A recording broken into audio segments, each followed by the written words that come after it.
Hola a todos y bienvenidos a The Deep Dive. Ya saben cómo funciona esto. Tomamos un tema complejo, nos sumergimos en un montón de fuentes y se lo explicamos todo de forma fácil y divertida. Exacto.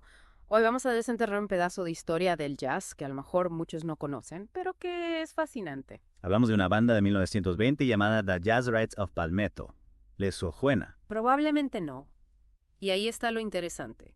Porque aunque solo existieron por 5 meses, su historia está conectada con algunos de los nombres más importantes del jazz. Exactamente.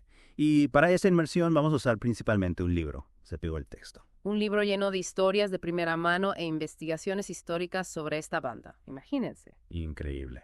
Y la gran pregunta que trataremos de responder hoy ¿es cierto que músicos como Emmett Hardy, Leon Roppolo y Lou Black, que luego se convirtieron en figuras del jazz, tocaron juntos en esta banda y viajaron por el Mississippi? Esa es la clave. Pero antes de meternos en eso, tenemos que entender que los Jazzrights of Palmetto eran básicamente una banda fantasma. 5 meses en 1920 y luego desaparecieron. 5 meses. Mm. Es como un suspiro en la historia de la música. Sí, pero en esos 5 meses parece que se estaban cocinando cosas importantes. Y aquí es donde entra el testimonio de Lou Black, ¿verdad? Exacto. En 1963, Black habló con The New Yorker y contó su historia, una pieza fundamental de este rompecabezas. ¿Y qué fue lo que contó? Bueno, Black contó cómo se unió a la Original Jazz Band de Carlisle Evans en 1919. Evans era un pianista y director de banda. Ajá. Y luego habló de las excursiones que hacían en un barco de vapor llamado Capitol. Viajaban entre St. Louis y St. Paul en verano y hasta Nueva Orleans en invierno. Increíble. Un barco de vapor lleno de jazz. Imagínate la escena. Y durante esos viajes, Black dijo que tocó con Leon Roppolo, un clarinetista, y con Emmett Hardy, un cornetista. Wow, esos nombres. Sí, son nombres que resuenan en la historia del jazz. Sí. Y hay una frase que Black dijo sobre Hardy que me encanta. Emmett Hardy era un maravilloso cornetista que nunca grabó. Es triste, ¿no? Un talento así perdido para siempre. Totalmente. Es una pena que no podamos escucharlo hoy en día, pero por lo menos tenemos el testimonio de Black.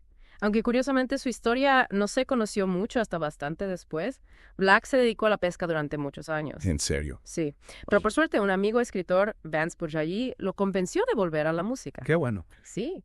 En sus últimos años, Black lideró una banda llamada los Dixie Lads en Cedar Rapids, Iowa. Me encanta. ¿Y sabes qué? La batería de su banda tenía una ilustración del Capitol, ese barco de vapor donde todo empezó. Qué bonito detalle. Como un homenaje a sus inicios. Exactamente. Pero la historia no termina con Black. Otros músicos también confirmaron lo que él contó. Ah, sí. ¿Cómo quiénes? Bueno, por ejemplo, Tal Sexton, el trombonista de los Razorites. En 1966, Sexton habló con un investigador llamado Philip R. Evans. Ajá.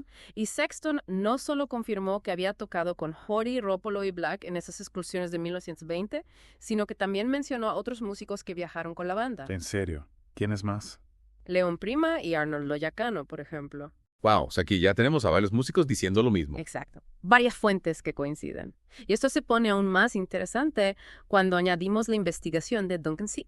Duncan Seat, el historiador de jazz. Sí, el mismo. Seat investigó a fondo a los Jazzrights y descubrió que el saxofonista de la banda, Myron Rookie Neal, también había tocado en la Original Jazz Band de Evans junto a Hardy, Roppolo y Black. Wow, todo encaja. Sí. Y hay más. Sheet tenía una foto de la banda en el Capitol. En la foto se puede ver a Black, Neal, Sexton y posiblemente a un joven Emmett Hardy. Qué increíble. ¿Verdad? Pero hay algo que falta en esa foto. Yeah. ¿Qué falta? Leon Roppolo. ¿Qué? ¿En serio? ¿Y por qué no está? Esa es la pregunta del millón. Quizás Roppolo se unía a la banda en otro momento, o tal vez la foto se tomó cuando no estaba. O sea que tenemos a casi todos los protagonistas de la historia, pero la ausencia de Roppolo deja muchas preguntas sin respuesta. Totalmente. Y la cosa se complica aún más cuando leemos las biografías de Bix Beiderbecke. Bix Beiderbecke, el famoso cornetista. Sí, ese mismo.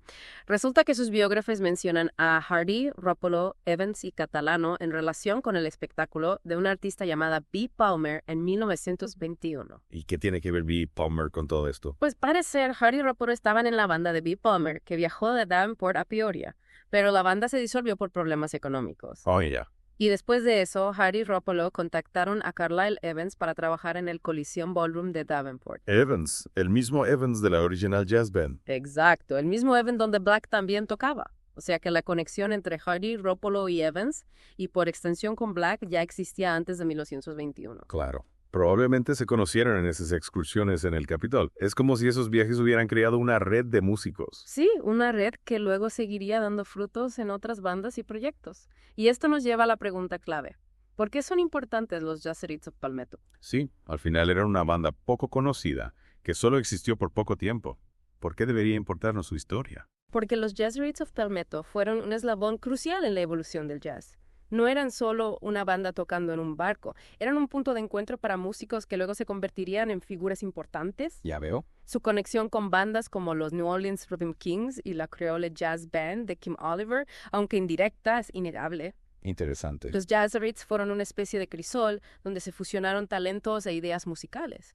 Su influencia se puede sentir en el sonido del jazz de esa época. Entonces, podríamos decir que los Jazzerites fueron una especie de semillero del jazz, un lugar donde se experimentó y se forjaron nuevos estilos. Exactamente. Un espacio donde músicos con talento se encontraron y crecieron juntos. Una pieza fundamental, aunque a menudo olvidada, del rompecabezas del jazz. O sea que, aunque no fueron una banda famosa, su impacto en la historia del jazz es real y significativo. Totalmente. Y gracias al testimonio de Lou Black y a la investigación de historiadores como Skeet, podemos empezar a entender la verdadera importancia de los Jazzerites. Vamos a la pregunta del principio. Emmett Hardy, Leon Ruppolo y Lou Black tocaron juntos en esa banda efímera. La respuesta, basándonos en la evidencia, es un sí rotundo. Puede que no hayan tocado juntos todo el tiempo, pero la conexión entre ellos es innegable. Y aquí está la moraleja de la historia. Incluso las bandas menos conocidas pueden tener un impacto enorme en la cultura. Los Jazzerites of Palmetto son un ejemplo perfecto de esto. Y esto nos deja con una pregunta para reflexionar. ¿Cuántas otras historias pequeñas e insignificantes están esperando a ser descubiertas? ¿Cuántas figuras olvidadas merecen ser recordadas por su contribución a la historia? Una pregunta que nos invita a mirar más allá de los nombres famosos y a explorar las historias menos conocidas. Y con esto llegamos al final de nuestra inmersión en la historia de los Jazzerites of Palmetto. Gracias por acompañarnos. Hasta la próxima.